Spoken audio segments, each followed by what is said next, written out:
Today I want to share some tips I wish that I had known before I started using Tretinoin. So I've been using Tretinoin cream on my face for about 5 years now, and I recently restarted Tretinoin after taking about 5 months off from using it for no reason other than my prescription had expired and I was waiting till I get a new doctor to get a prescription filled. And adjusting to Tretinoin the second time around was so much easier than the first time. A, because I think my skin was already, used to retinoids for a while, but B, because I learned so much from my mistakes the first time. I wanted to impart that wisdom on you so that you can not make the same mistakes as me. If you are beginning your Tretinoin journey, I am so excited for you. Tretinoin has seriously changed my skin for the better. I missed it during those 5 months I wasn't using it, and I'm so happy to be back on it now. I'm already noticing an improvement in my skin. The main reason I was originally prescribed Tretinoin was for acne. My acne has cleared up so much since I first went on Tretinoin. Lately, my skin's been pretty clear. I haven't been dealing with a lot of breakouts, and I think that is largely due to Tretinoin. I also just feel like Tret gives my skin like this tightness almost. It sort of like tightens it up and makes it a little bit plump and bouncy, and I really do notice a difference. Before we get into my Tretinoin tips, a word from today's sponsor, Trestique. Whenever my skin is adjusting to retinoid, I tend to really scale back my use of makeup as far as the number of products and also the amount of product I'm applying. Even if my skin isn't like actively peeling and flaky, sometimes less is more. So something super simple like my routine from Trestique has been perfect during this adjustment period. I like to start by spot applying their foundation stick only to areas of my face where I'm noticing redness or spots I want to cover up, and their concealer stick under my eyes and anywhere that I want to brighten. Most of the time when products have built-in applicators, I completely ignore them, but the built-in sponges on these complexion sticks are so useful actually. I actually prefer using these included sponges over like my own damp beauty sponge. That fact makes these so convenient for travel. I love that I can just get a quick 5-minute face from basically anywhere because I don't need any separate tools. All these products are refillable and the sponges are even refillable. So you can take that sponge off, wash it, put it back on, and you can even purchase a replacement. Their cream blush stick is probably my #1 favorite from the brand. This is the shade New Delhi Lotus, and it is the most gorgeous baby pink. The included brush on the blush is so soft and high quality, and again is removable, so you can wash it or replace it if you need to. I finished off the look with their mini shadow crayon in Kona Shimmer, which is a deep brown. As like a smoky liner, I winged it out. And on the lips, I went with the Prime and Shine lip glaze in Shell Beach Sheer, which has a lip primer on one end and a retractable lip crayon on the other. Another gorgeous baby pink. If you're in the market for some new makeup, I highly recommend Trestique. Click the link below to take their quiz, which will build your ideal routine based on all of your preferences, your skin tone. Thank you so much to Trestique for sponsoring today's video, and let's get into the Tretinoin tips that I wish I had known 5 years ago. One thing I wish I would have done before I started using prescription Tretinoin is for the months leading up to that, I wish I would have gotten my skin used to using a non-prescription retinol product daily. I think that would have really helped the Tretinoin be a little bit less of a shock. I think I was using a retinol at the time, but just maybe not every single day, and so my skin wasn't quite ready. That's just something I wish I would have been a little bit more diligent about before I started Tretinoin. When it comes to your prescription percentage, I can't tell you what's best for your skin, only your doctor can tell you. But when I was first prescribed Tretinoin, I was prescribed 0.05%, and it was very, very hard on my skin. I toughed it out for months and months, but eventually I went back to the doctor and asked if I could be bumped down to the 0.025% because even like a year in, I was still dealing with so much irritation and just hypersensitivity of my skin. So I switched to 0.025% and it was so much better. So much better for me. So I've stuck with that percentage for now. Obviously, consult your doctor on what percentage will be best for you. So now that we've discussed kind of the 2 tips I have before you even start, when it comes to actually starting the use of your retinoid, start at literally once a week. Just start very slow. If you use it that one time that week and have no irritation, then move up to twice the next week. If you still have no irritation, the next week move up to 3 times, so on and so forth. The key I've found is to try and avoid like seriously damaging your skin barrier in the first place. Like now is not the time to like test and see like how much your skin can handle. For me, I can always tell if my skin barrier is getting damaged. If my skin kind of stings or burns when I apply my moisturizer, that's when I know, okay, skipping tretinoin tonight because I know that that's only going to irritate things further. So just try and not like burn the crap out of your skin the first week. I have heard that it's best, especially like once your skin is adjusted to it, to use tretinoin every day if you can, like if you can tolerate it. And so that's what I'm kind of working up to again. I was at that point like before I took my 5-month break from Tret, but it's a process working up to that. It can take months.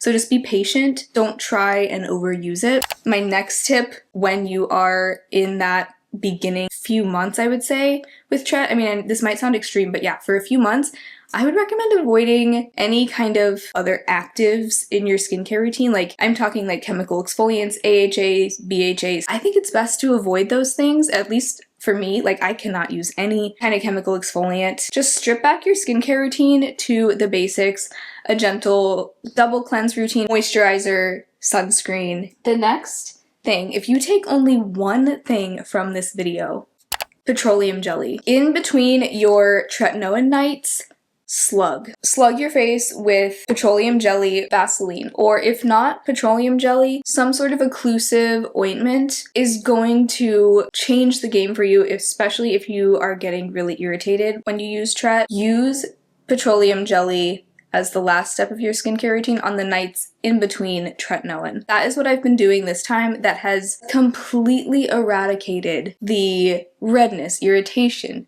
burning, stinging that I was experiencing before I introduced this. And I will note that the second time around of readjusting to Tret, I was getting a little bit of that sensitivity in the beginning, and I wasn't using petroleum jelly at that time. I was using the sandwich method. I thought I was doing everything right, but what I was missing was an occlusive seal over my skin. I am so obsessed with this product. I can't believe I lived without it for so long, and I don't think I will ever be without it again. If you don't like petroleum jelly, if you don't like the texture of it, there are other occlusive kind of balms and ointments you can get from other brands. Aquaphor, I know La Roche-Posay has their like Lipicar balm. I would love to try that. But there are other options if Vaseline isn't right for you. There's the Prequel Skin Utility Ointment, which is like Vaseline. I felt like every time I used that, I would break out with little pimples. But I have not had that problem with just regular Vaseline. I repeat, if you get one thing from this video, it's this. And it's so cheap too, which is the other amazing thing. Another way that I use this is on my Tret nights. I will just use this around my eyes to protect the skin around my eyes from the tretinoin, because in the beginning I was having like some flaking and irritation on my eyelids, so that has once again completely solved that issue. There are very few products on this channel that I will tell you you need this, but this is an example of something I feel like everybody needs, because if you're not using it for tretinoin reasons, it's insanely helpful if you get a cut or a scrape. You're gonna need this. So you need this in your cabinet. Maybe just get a small tub if you don't think you're gonna use it often. But in addition to slugging, another thing that I think has helped a ton with just decreasing irritation from Tret is on the nights you're using Tret, use the sandwich method with your moisturizer. You can either do it with 2 different moisturizers. I honestly prefer to do it with the same moisturizer for both sandwich layers. So you want a layer of moisturizer first, then tretinoin, and then seal that in with another layer of moisturizer.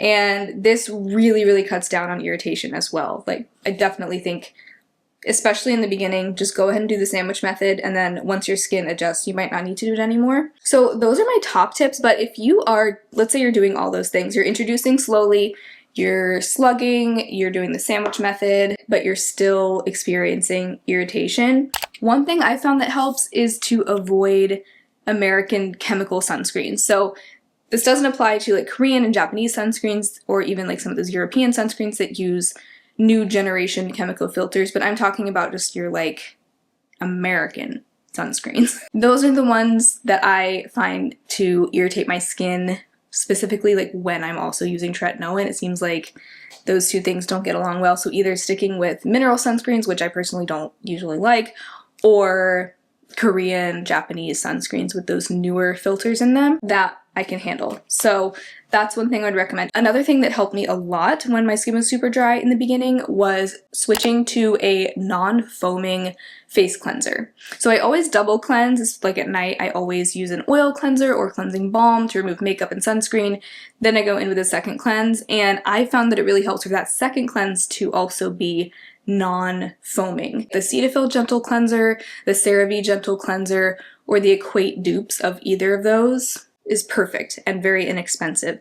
So try that especially if you feel like your cleanser is like stripping your skin even more. Avoid any sort of lather on the face, at least for those first few months. And when it comes to cleansing, only cleansing your face once a day. Instead of morning and night, just cleanse at night. And in the morning, you can either just skip cleansing, you can do a hypochlorous acid spray instead of cleanser, or you can splash your face with water just to kind of rinse it off. But avoiding cleansing in the morning is another thing that can help just keep your skin barrier intact if you're struggling. With all that, I wanted to go ahead and quickly share my skincare routine that's been working really well this second time around with Tret. So when it comes to cleanser, I already mentioned the hypochlorous acid spray. This one is from Skin Smart, and it's the facial cleanser. You just spray it on and let it dry, and it essentially leaves your skin clean. And it is super gentle as well. It's actually really soothing to the skin. So if you don't want to strip your skin with water and cleanser, this is a great way to just quickly mist your face in the morning and have clean skin before you go in with your sunscreen and stuff. This is another product I feel like I just could not live without anymore. It's one of those things that is irreplaceable in my routine. Like there's nothing else that does this. So at night, I always double cleanse. Right now, the first cleanse I'm using is the Softimo Deep Cleansing Oil. I actually got this at TJ Maxx, but it's a Korean cleansing oil. I've heard a lot of really great things about these Softimo cleansing oils. That's another thing I think.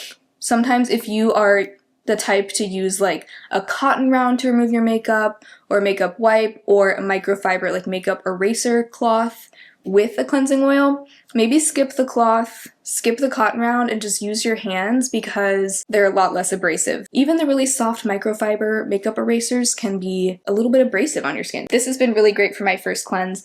For my second cleanse, I actually don't have it because it's just a bar, but the Dove Sensitive Beauty Bar. It's the fragrance-free version of the classic Dove Beauty Bar, and it is so good. I think people forget that you can use the Dove Beauty Bars as a facial cleanser, and yes, it does form a little bit of a lather, but I have not found it to be drying or stripping to my skin even when adjusting to Tret.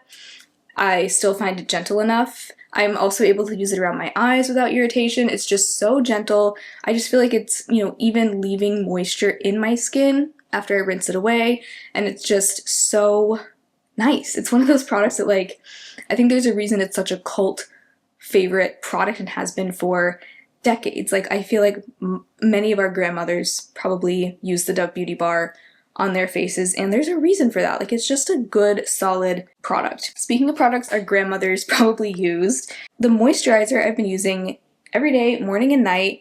I even use this for the sandwich method with Tret, the Pond's Dry Skin Cream Facial Moisturizer. Why are we sleeping on this? I haven't heard anyone talking about this, and I'm kind of upset about that because why? It's a really good moisturizer, comes with 6.5 ounces, which is more than triple what your average face moisturizer comes with, and it's like $6. I recently discovered this, and I love it. Yes, it kind of smells like your grandma's moisturizer, okay? Because it literally is. But I kind of find that super endearing, and I don't mind it. Do not sleep on this. It's so affordable, and it works. And I love it. I feel like I have really nailed down such an affordable skincare routine. The only non-affordable thing that I've been using, and this is just because I got it in PR, but it's the Banish Instant Lip Brightening Eye Cream. I do feel like an eye cream, after not using an eye cream for a while, I'm team eye cream. Technically, yes, you can use your moisturizer, but I just prefer to use something a little bit heavier that's really targeted towards the eyes. I just want to keep that skin as hydrated and plump as possible, so I'm back on team eye cream. I'm also team drugstore though. I don't think you need anything super expensive. This is actually really pricey, so I probably wouldn't buy this myself, but It is really nice though. I have to say it is a really nice eye cream.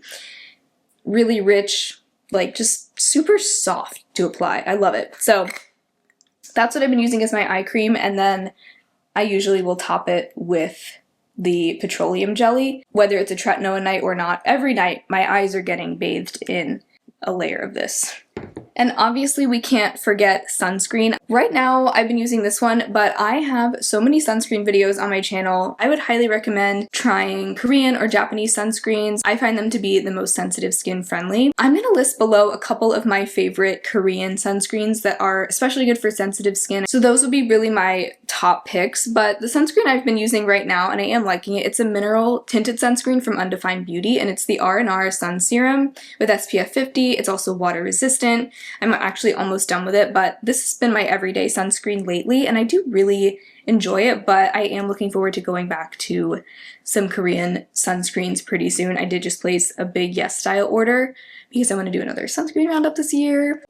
But just in the interest of sharing my current skincare routine, this is my current go-to. So just wanted to share those tips because I feel like a lot of people probably get frustrated and give up on tretinoin because they are just getting super fed up with the peeling, the irritation, the dryness, but there are a lot of things you can do, little things you can tweak about your skincare routine that just make all the difference and can even completely eliminate those problems. So thank you so much for watching and hanging out with me in today's video. If you enjoyed it, be sure to give the video a thumbs up, subscribe if you haven't already, and hopefully I'll talk to you very soon in my next video.